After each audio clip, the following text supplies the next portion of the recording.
tinawagan lang natin to para ho sa kanilang panig kasi kahapon po nakapanayam natin yung barangay kapitan. Ano pangalan ni kapitan? Yung taga... Si Kapitan Cap Alex Mirales. Oo. Tapos yung isa ay Si si Kagawad Kagawad. Danilo Cinco. Si Kapitan Alex Miralles po, nakapanayam natin. Siya po yung kapitan ng barangay kung saan po nandoon yung bahay Pag-asa.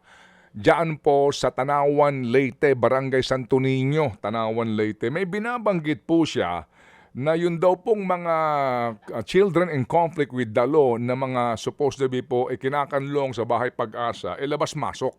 Hindi sinasabi yung dalawa na involved diyan sa shooting in Tacloban ang siyang naglalabas-masok. Pero sabi niya, noon pa daw po sila nagreklamo tungkol dito sa DSWD at sinasabihan lamang daw sila na hindi na bale, babalik naman yan. Natatakot nga po sila kasi nga daw po baka ito ay madisgrasya o kaya po'y makadisgrasya. Okay, sana po hindi maging disgrasya ang ating tawag ngayong umaga. Kasi yung ating oras po ay napakaiksi lamang sa dami ho ng ating mga ipapaliwanag at mga issue po na dapat nyo pong maintindihan. Alright? Sige, so habang tayo po nakaantabay, ano po, kasi nga daw po, baka hayaan na natin muna. Yan ay importante rin. Eto ho muna, sa panahon ngayon na marami din po ang naghaharap po ng mga paaralan na maari pong pasukan ng kanilang mga anak. Lalo na po sa kolehiyo, tandaan natin sa pagpili po ng paaralan, dapat doon tayo sa sigurado na ito'y merong kumpletong pasilidad, highly qualified ang mga teachers at nagbibigay nga po ng dekalidad na edukasyon at meron pong matatag na karanasan sa pagtuturo. At yan nga po ang STI mga kapatid. STI, mula sa curriculum at pamamaraan po ng pagtuturo hanggang sa paghahanda sa trabaho, pati rin po yung job placement assistance, ginagabayan nga po ng STI ang kanilang mga estudyante na maging job ready at future ready sa tinatawag nilang Enrollment to Employment System o E2E. Kaya sa mga gusto pong maging job ready at future ready bay mag-enroll na online sa apply.sti.edu o magtungo po sa pinakamalapit na STI campus ngayon. Importante yan Employment, enrollment to employment system. Magmula sa pag-aaral hanggang sa paghanap po ng trabaho, kayo po'y ginagabayan ng STI. O diba? Maganda umaga po kay Director Grace Subong ng DSWD Region 8. Good morning po, ma'am.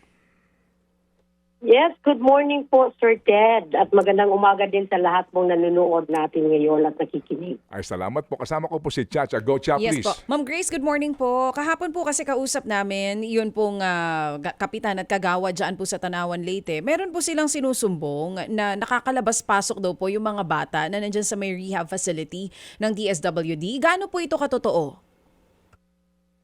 Yeah, gusto lang nating ipaalam, by the way, una sa lahat, pasalamat nga po kami, Sir Ted at Ma'am Chacha, for giving us opportunity na marinig naman yung yung side ng ating DSWD, lalo na po yung management natin sa ating rehabilitation center.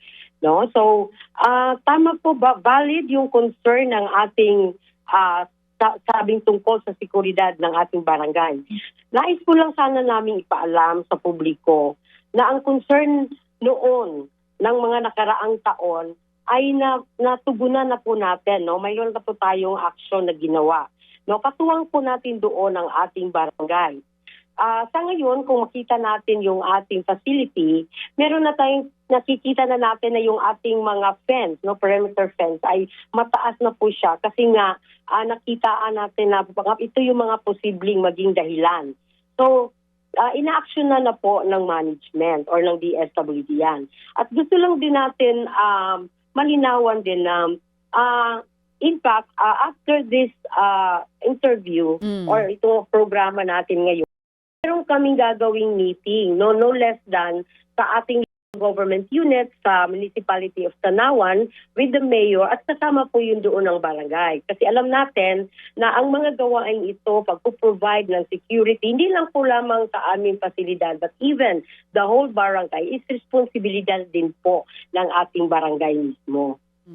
Tama po yun, Ma'am Grace. So, klaruhin lang po natin na una, totoo po na may nakakalabas-pasok. Pangalawa, ang sabi nyo po, natugunan na yun nirereklamo nila, tinaasan nyo po yung bakod na dinadaanan ng mga bata. Ito po ba'y nataasan na o tataasan pa lang?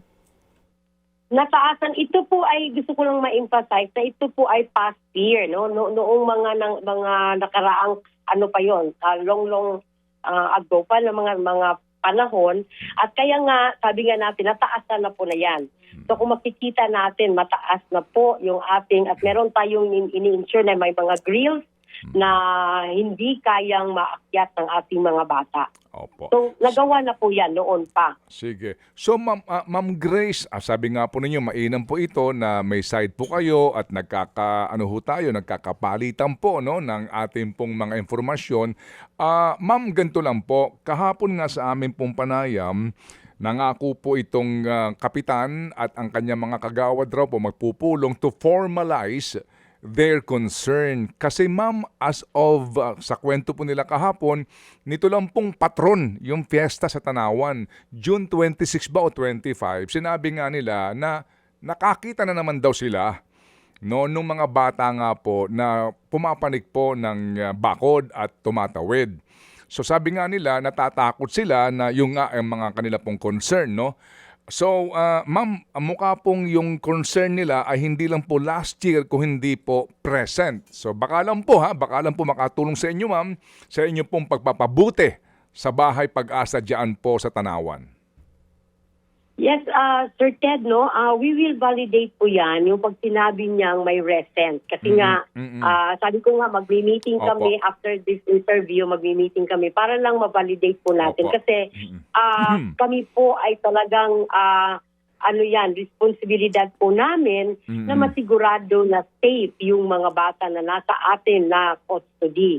Kaya nga po, meron kaming ginagawang meeting, no? Nag-meeting kami ng ating provincial PNP director, si PNP Director Sacro, last week. Kasi kung tutusin, meron na tayong, at sila po ay bilis na nagtugon, na naglalagay po sila ng mga police officers mismo sa loob ng ating facility. Kaya meron tayong 4 na mga police officers na nandoon kasi nga gusto natin masigurado. At nagpasalamat kami sa barangay na na-mention po nila ito. Kasi sabi nga namin, katuwang po sila namin, no, sa pag-ensure yung security ng buong facility at sa within the vicinity of the barangay po. Opo. Okay. Ma'am, ilan po ngayon ang mga batang kinakanlong sa Bahay Pag-asa o Regional Rehabilitation Center sa Tanawan?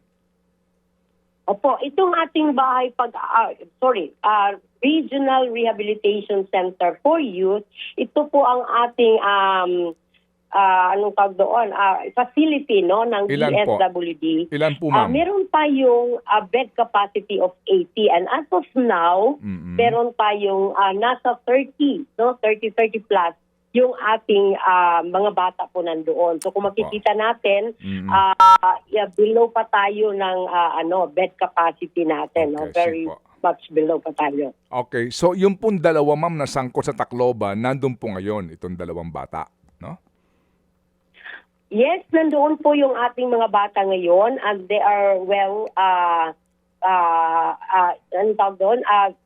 meron tayong security measures in place. Sabi ko nga, meron tayong 4 na pulis na nakadeploy po doon. Ma'am, yung pong mga bata doon sa loob ng facility ngayon, ilan ang babae, ilan lalaki, if you know po? Ito po ating facility ay purely para po sa mga lalaki po. Panlalaki. So wala po lang tayong talaga. kasama doon na babae. Okay. And then, ma'am, ilan po ang inyong psychologist doon na mga tauhan po? Ilan po ang inyong mga social workers doon na in charge po dito? Just an information lang po. Oo. Ang DSWD po, tayo ay nakipag-partner po sa DOH through the Eastern Visayas Medical Center. Okay. No? Kasi ang ating facility, meron tayong tinatawag na staffing requirement. And kaya nga, dahil alam natin na pag-rehab ng bata ay multidisciplinary team dapat. So, kaya dito sa sector natin, based on the standard set of course by the department, lalo na level 3 yung ating accreditation sa RRCY ng Region 8, meron po tayong 5 social worker. Ito po yung ratio natin, no? Meron tayong social workers, the ratio is 1:15. Ang meaning to say, 1 social worker for every 15 children. Meron tayong mga house parents na ang ratio naman dyan is 1:15 din. Okay. And then, meron tayong nurses, meron Opo. tayong manpower development officer, Opo. meron tayong psychometrician, at Okay. meron din tayong mga admin staff kasama po doon. Kasama Opo. na din po yung ating mga security guard. Opo. Yung security guard po ninyo, ilan? Ilan po? Ang ating standard po, meron tayong 2 security guard per shift. No? So, 3 Okay. shifts siya, 24 Opo. hours operation. Opo. So, meron tayong 2 to ensure lang na may nagro-roving din. Okay. Wala pa po kayong CCTV doon? Wala pa? Meron tayong CCTV in place, no? Sa mga, yung mga area na para lang masigurado natin. Okay, baka makatulong po yan sa inyo pong gagawin pong pag-analisa, pag-iimbestiga sa isyong ito. Salamat po, Direktor, at kami po'y muling tatawag kung kinakailangan dito pa rin po sa inyo pong pag-aasikaso sa mga bahay pag-asa na ito under DSWD po for Region 8. Salamat po, ma'am. Yes, maraming salamat Sir Ted at Ma'am Chacha, no? And hopefully we can also provide updates po doon sa ating ginagawa po. Maraming salamat and good morning again. Thank you very much. Yon po ang DSWD Region 8 Director, no? Sa panig ho naman nila dito nga po sa salaysay ng ating mga nakapanayam kahapon. Tungkol po diyan sa Regional Rehabilitation Center sa Barangay Santo Niño in Tanawan Leyte. Ito po ay isa sa mga towns ng unang distrito ng lalawigan ng Leyte. Mga kapatid, patuloy po kayong tumutok sa 105.9 True FM para sa totoong balita, impormasyon, music and entertainment. Mag-subscribe sa aming YouTube channel at podcast at sundan nyo kami sa Facebook, Instagram, X at TikTok sa True Network PH. Bisitahin din po ang aming official website, truefm.ph. At panoorin din kami sa True TV Signal, Channel 19. Kami po ang 105.9 True FM. Laging true sa'yo, kapatid.